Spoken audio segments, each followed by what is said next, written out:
جزاک اللہ خیرن. یہ تھے جلال الدین انصر عمری صاحب.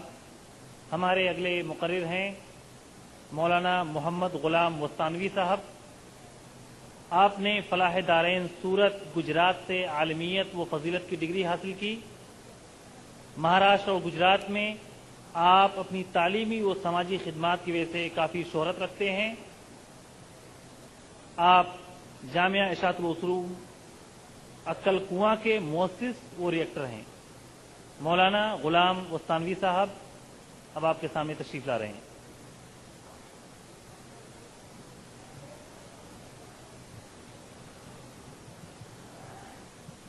الحمد لله وحده والصلاة والسلام على من لا نبي بعده. فأعوذ بالله من الشيطان الرجيم. بسم الله الرحمن الرحيم.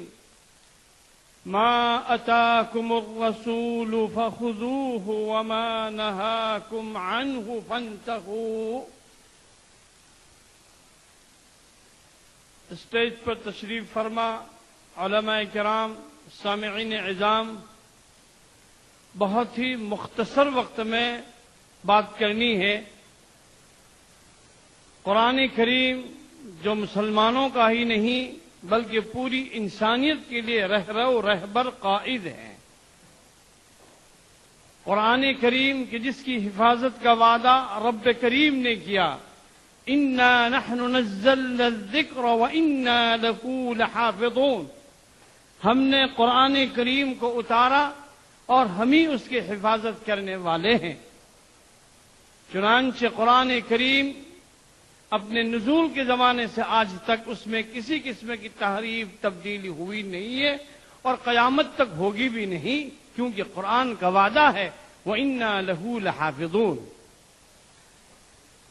اس قرآن کریم کی ایک آیت اللہ تعالیٰ اس میں فرماتے ہیں کہ ہمارا لاڈلا رسول جو تمہیں عطا کرے اسے تم پکڑ لو اور جس چیز سے وہ روکے اس سے تم اپنے آپ کو بچاؤ. رسول اللہ صلی اللہ علیہ وسلم کی تعلیمات صرف مسلمانوں کے لیے کامیابی اور کامرانی نہیں ہے بلکہ روئے زمین پر بسنے والے ہر ایک کے لیے سرکار دو عالم صلی اللہ علیہ وسلم کی تعلیمات کامیابی کی ضامن ہیں. سرکار دو عالم صلی اللہ علیہ وسلم کی تعلیمات کسی کو ایک پرٹیکل مذہب کے لیے نہیں بلکہ آپ صلی اللہ علیہ وسلم کی احادیث کا مطالعہ کریں تو آپ کو پتہ چلے گا. سرکار دو عالم صلی اللہ علیہ وسلم کا ایک فرمان ہے، حضور نے فرمایا خیر الناس من ينفع الناس. قربان جائیے سرکار دو عالم صلی اللہ علیہ وسلم کی اس تعلیمات پر کہ جس میں حضور نے فرمایا خیر الناس، لوگوں میں سب سے اچھا ہے وہ آدمی جو لوگوں کے بھلائی کا کام کرے.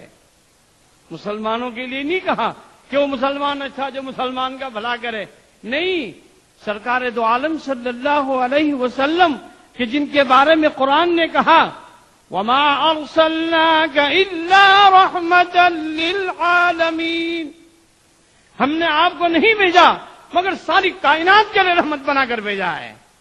آپ کسی ایک مذہب کے لیے رحمت نہیں ہے، آپ انسانوں کے لیے، حیوانوں کے لیے، چرندوں کے لیے، پرندوں کے لیے، ہر ایک کے لیے آپ کی ذات بابرکت رحمت للعالمین. تو سرکار دو عالم صلی اللہ علیہ وسلم کی تعلیمات کو ہم پڑھیں، سیرت کا مطالعہ کریں. میں آپ کو ایک میسج دینے جا رہا ہوں اور وہ میسج یہ ہے کہ ہم اور آپ سرکار دو عالم صلی اللہ علیہ وسلم کی سیرت، آپ کی لائف، آپ کا جیون چرتر کو پڑھیں اور اس کے مطابق ہم اپنی زندگی کو بنائیں. حضور نے فرمایا وَلِجَارِكَ عَلَيْكَ حَقٌّ. علماء کرام بیٹھے ہیں، آپ ان کو پوچھئے. حضور نے ایسا نہیں کہا کہ تمہارے پڑوس میں کوئی مسلمان ہے تو اس کا حق ہے، بلکہ حضور نے فرمایا تمہارے پڑوس میں کوئی بھی ہو، ہندو، مسلم، سکھ، عیسائی، وَلِجَارِكَ عَلَيْكَ حَقٌّ، تمہارے پڑوسی کا تم پر حق ہے. ایک مسلمان تمہارے پڑوس میں ہندو بھائی رہتا ہے، اگر وہ سفر میں جاتا ہے اس کو آپ کی طرف سے سکون ہونا چاہیے کہ میرا پڑوسی مسلمان ہے۔ تو سرکار دو عالم صلی اللہ علیہ وسلم کی تعلیمات ہمیں کریکٹر، اخلاق کی بلندی سکھاتی ہے۔ اگر آج ہماری زندگی میں حضور پاک کے اخلاق آ جائیں گے تو میں نہیں سمجھتا کہ دنیا کے اندر میں کوئی اسلام کی تعلیم کے بغیر جیے گا۔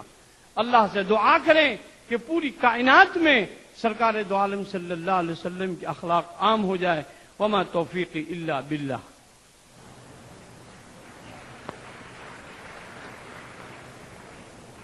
جزاک اللہ خیر۔ یہ تھے مولانا غلام مستانوی صاحب۔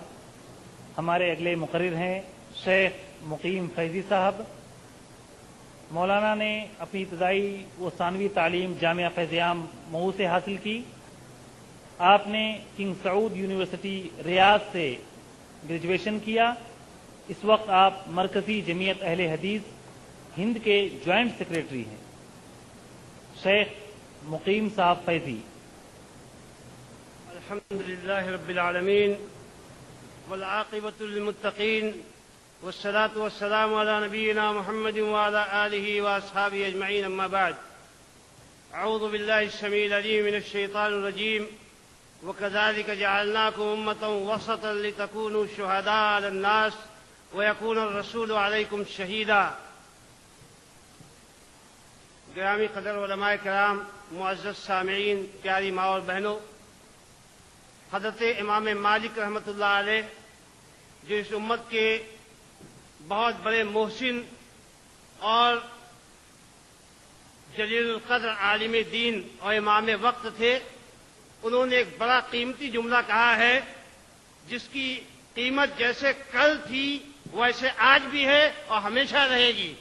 انہوں نے امت کو ایک پیغام اور میسج دیا تھا کہ لن یصلح آخر هذه الامتی الا ما اصلح اولها، کہ اس امت کا بھلا نہیں ہو سکتا، یہ امت کامیابی کی ڈگر پہ گامزن نہیں ہو سکتی، یہ امت مجد اور بزرگی کی بلندیوں کو نہیں پا سکتی ہے مگر اسی راستے پہ چل کر اور وہی طریقہ اپنا کر جو طریقہ اپنا کر اس امت کے پہلے لوگوں نے کامیابی حاصل کی، اس امت کے پہلے لوگوں نے امامت کے جھنڈے گاڑے اور اس امت کے پہلے لوگوں نے انسانیت کا دل جس سے جیت لیا تھا۔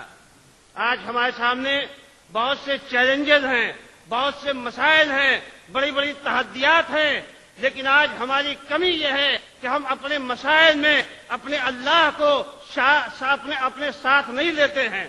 آج ضرورت یہ ہے کہ ہم اپنے اللہ کو اپنے ساتھ لیں اور وہ کیفیت پیدا ہو کہ لا تحزن ان اللہ معنا، اور ہمارا اللہ ہمارے ساتھ کیسے آئے گا۔ قرآن مجید نے یہ نسخہ بتایا ہے کہ ان تنصروا اللہ ینصرکم ویثبت اقدامکم، کہ اگر تم اللہ کی مدد کرو گے تو اللہ تمہاری مدد کرے گا اور تمہارے قدموں کو جما دے گا۔ اللہ کی مدد ہم کیا کر سکتے ہیں؟ اللہ کی مدد یہ ہے کہ اللہ کے دین کو قائم کیا جائے۔ نبی کائنات علیہ الصلوۃ والسلام جو قرآن پاک اس دنیا میں لے کر آئے اور جو تعلیمات آپ نے وحی الہی کی بنیاد پہ دی، اس میں ہر کامیابی کی ضمانت ہے۔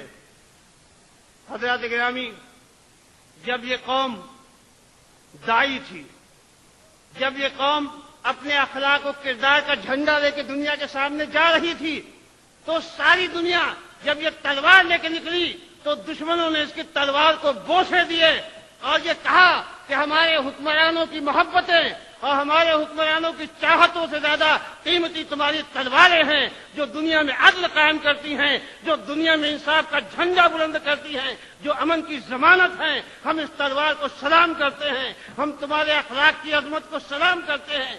میرے بھائیوں، اللہ کے نبی صلی اللہ علیہ وسلم نے اپنے ایک صحابی کو خیبر میں بھیجا تھا یہودیوں کے ہاں کہ جاؤ اندازہ کرو کہ غلہ کتنا پیدا ہوا، کھجوریں کتنی آئیں۔ تو یہودیوں نے ان کو رشوت دی، مال پیش کیا، ہدیہ دیا، کہا تم مجھے ہدیہ اس لیے دیتے ہو کہ تمہیں ڈر ہے کہ میں انصاف نہیں کروں گا۔ اللہ کی قسم، تمہارا کردار یہ ہے، تمہاری سازشیں یہ ہیں اور تمہارے اخلاق جناب محمد رسول اللہ اور ان کے ساتھیوں کے ساتھ یہ ہیں کہ تمہارا قدم قدم قابل نفرت ہے، اور میں تم سے ایسی نفرت کرتا ہوں جتنی جانوروں سے کی جاتی ہے، لیکن اللہ کی قسم یہ چیز بھی مجھے ناانصافی پر آمادہ نہیں کر سکتی ہے۔ یہودیوں نے کہا تھا کہ واللہ بہذا قامت السماوات والارض، اللہ کی قسم اے مسلمانوں تمہارا یہی عدل و انصاف ہے کہ جس کی بنیاد پہ آسمان و زمین کا نظام قائم ہے۔ مسلمانوں نے دنیا کو عدل سے بھر دیا تھا، رحمتوں سے بھر دیا تھا، محبتوں سے بھر دیا تھا۔ ہم جہاں جہاں گئے روشنی لے کے گئے، ہم روشنی کے پرچارک تھے۔ ہم نے تاریکیوں کے ساتھ آویزشیں کی اور دنیا سے تاریکیوں کا خاتمہ ہوا، لیکن آج ہمارا وہ پیغام گم ہو چکا ہے۔ اللہ نے ہم کو امت وسط بنایا تھا، اور امت وسط کی خصوصیت یہ بتائی کہ کنتم خیر امت اخرجت للناس تأمرون بالمعروف وتنہون عن المنکر، تم بہترین امت ہو۔ وسط کا جو ہے خیار امت کو کہا جاتا ہے، اور یہاں کہا کہ تم بہترین امت ہو، تم کو لوگوں کے لیے برپا کیا گیا ہے۔ امر بالمعروف اور نہیں عن المنکر تمہارا کام ہے۔ میرے بھائیوں، باتیں بہت کی جا سکتی ہیں، لیکن یہ تمہیدی جلسہ ہے اور تمہیدی باتیں یہاں آنی چاہیے۔ میرا یہ پیغام یہ ہے کہ آج اس دنیا کو ضرورت اس بات کی ہے کہ محمد رسول اللہ صلی اللہ علیہ وسلم کے نقش قدم پہ چلیں اور ایک ایک بات میں نبی کائنات علیہ الصلوۃ والسلام کی تعلیمات کو تلاش کریں، یہی ان کی کامیابی کی ضمانت ہے۔ اور میں چلتے چلتے اپنے محترم بھائی جناب ڈاکٹر ذاکر نائک حفظہ اللہ کا شکریہ ادا کرتا ہوں کہ انہوں نے اس پیغام اس پروگرام کے ذریعہ، اس عظیم الشان کانفرنس کے ذریعہ ایک عظیم بیڑا اٹھایا ہے، اور اس سے بڑھ کر انہوں نے جو پیس ٹی وی کا مشن چلا رکھا ہے اور بھی بہت سارے جو کام کر رہے ہیں، وہ ان تمام معاملات میں قابل مبارکباد ہیں۔ اور جاتے جاتے میں آپ سے گزارش کروں گا کہ یہاں تالیاں بجائی جاتی ہیں، یہ ہمارا کلچر نہیں، یہ ہماری تہذیب نہیں۔ محمد رسول اللہ نے ہم کو یہ طریقہ نہیں بتایا۔ ما ہاکذا علمنا رسول اللہ صلی اللہ علیہ وسلم، نہ صحابہ کی یہ تہذیب ہے، نہ اللہ کے نبی صلی اللہ علیہ وسلم کی تہذیب ہے۔ اللہ سے دعا ہے کہ اللہ تبارک و تعالیٰ اس بامقصد کانفرنس کو اپنے مقاصد میں کامیاب کرے اور اس کے قائمین کو اللہ تعالیٰ جزائے خیر عطا فرمائے۔ السلام علیکم ورحمۃ اللہ۔